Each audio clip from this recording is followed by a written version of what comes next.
हमारा चैप्टर चल रहा है थ्योरी ऑफ सप्लाई और आज इस चैप्टर के दूसरे टॉपिक के हवाले से हम डिस्कस करेंगे जिसका नाम है रिजर्व प्राइस।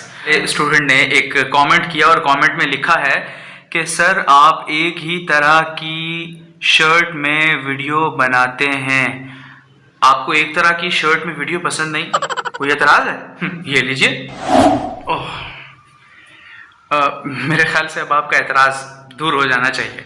सो स्टार्ट करते हैं आज की वीडियो। हमारा आज का टॉपिक है reserve price and impact of reserve price on seller. So start करते हैं आज की वीडियो।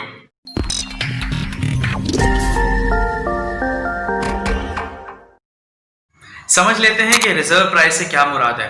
देखिए, रिजर्व प्राइस का मतलब ये है कि वो कम से कम कीमत जिसके ऊपर कोई भी सेलर अपनी प्रोडक्ट को मार्केट में बेचने पर रजामंद होता है। इसको एक एग्जाम्पल से समझते हैं। मिसाल के तौर पे कोई भी सेलर मार्केट के अंदर अपने मार्कर बेचना चाहता है। ये मार्कर है,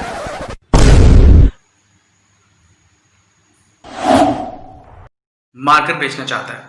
अब वो मार्केट में जाकर अपने मार्कर को 50 रुपए के हिसाब से बेचना चाहता है, यानी 50 रुपीज पर मार्कर। अगर कोई शख्स उससे आके बार्गेन करता है कि वो उसे 40 रुपए या 35 रुपए के हिसाब से दे, तो वो इस पे एग्री नहीं करेगा क्योंकि उसकी रिजर्व प्राइस है 50 रुपीज पर मार्कर। सो ये वो कम से कम कीमत होगी जिसपे वो अपना मार्कर मार्केट के अंदर सेल आउट करना चाहता है। अब हम बात कर लेते हैं उन फैक्टर्स की जो सेलर की रिजर्व प्राइस के ऊपर असरअंदाज होते हैं। अब वो फैक्टर्स कौन कौन से हैं? इसमें सबसे पहले आता है नेचर ऑफ द प्रोडक्ट, यानी नेचर ऑफ द गुड, चीज की नेचर क्या है। कुछ चीजें पेरिशेबल होती हैं, यानी वो जल्दी खराब होने वाली, मिसाल के तौर पे फ्रूट, मिसाल के तौर पे सब्जियां, मिसाल के तौर पे अंडे या फिर दूध। ये चीजें जो कि जल्दी खराब होने वाली होती हैं, लिहाजा इनकी रिजर्व प्राइस कम होती है। भाई इसकी सादा सी लॉजिक ये है कि अगर सेलर यानी फरोख्त करने वाला रिजर्व प्राइस ऊंची रखेगा और कम कीमत पर राजी नहीं होगा तो चीजें खराब हो सकती हैं, लिहाजा पेरिशेबल गुड्स की रिजर्व प्राइस कम होती हैं। लेकिन अगर ड्यूरेबल चीजें हों, मिसाल के तौर पे ऐसी चीज जो खराब नहीं हो सकती, शीशे की प्रोडक्ट्स हैं, लकड़ी की प्रोडक्ट्स हैं, सो ये चीजें देर पा होती हैं, लिहाजा इनकी रिजर्व प्राइस हाई होती है। और अब फैक्टर नंबर 2, दूसरा फैक्टर है फ्यूचर कॉस्ट। मिसाल के तौर पे अगर कोई प्रोडक्ट ऐसी है जिसकी मुस्तकबिल के अंदर सप्लाई बढ़ने के चांसेस हैं या उसकी कीमत घटने के चांसेस हैं, लिहाजा इस फैक्टर की वजह से उस प्रोडक्ट की रिजर्व प्राइस कम हो जाएगी, क्योंकि सेलर ये सोचेगा कि अगर इस वक्त मैंने ये प्रोडक्ट ना बेची तो मुस्तकबिल में ये इससे कम कीमत पर बिक जाएगी, लिहाजा मुझे घाटा हो जाएगा।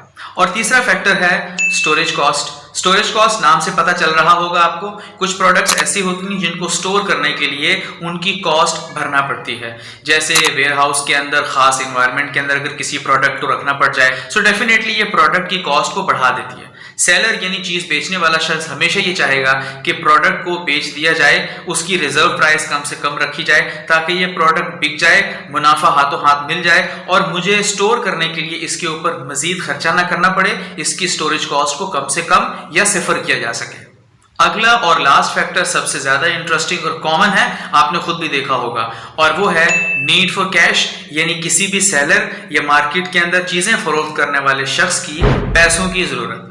मिसाल के तौर पे एक शख्स मार्केट में मंडी में अपना माल लाकर बेचता है और वो ये सोचता है कि उसे आज कैश की अर्जेंट जरूरत है, सो इस फैक्टर की वजह से यानी पैसे की जरूरत की वजह से उसकी रिजर्व प्राइस कम हो जाएगी। वो कम कीमत पे ही चीज को बेचकर पैसे कमाने की तरफ तवज्जो करेगा, लिहाजा अगर किसी शख्स की जितनी ज्यादा जरूरत होगी उसकी रिजर्व प्राइस उतनी ही कम होगी, और अगर किसी शख्स को कोई जरूरत नहीं है पैसों की, सो उसकी रिजर्व प्राइस डेफिनेटली हाई होगी। मुझे उम्मीद है आज का टॉपिक आपको समझ में आया होगा। वीडियो समझ में आई है, पसंद आई है तो इसको अपने फ्रेंड्स के साथ शेयर कीजिए, वीडियो लाइक कीजिए, चैनल सब्सक्राइब कीजिए और साथ बने हुए बेल आइकन को प्रेस कर दीजिए। मैं आपसे मिलता हूं अगली वीडियो में। टिल देन, अल्लाह हाफिज।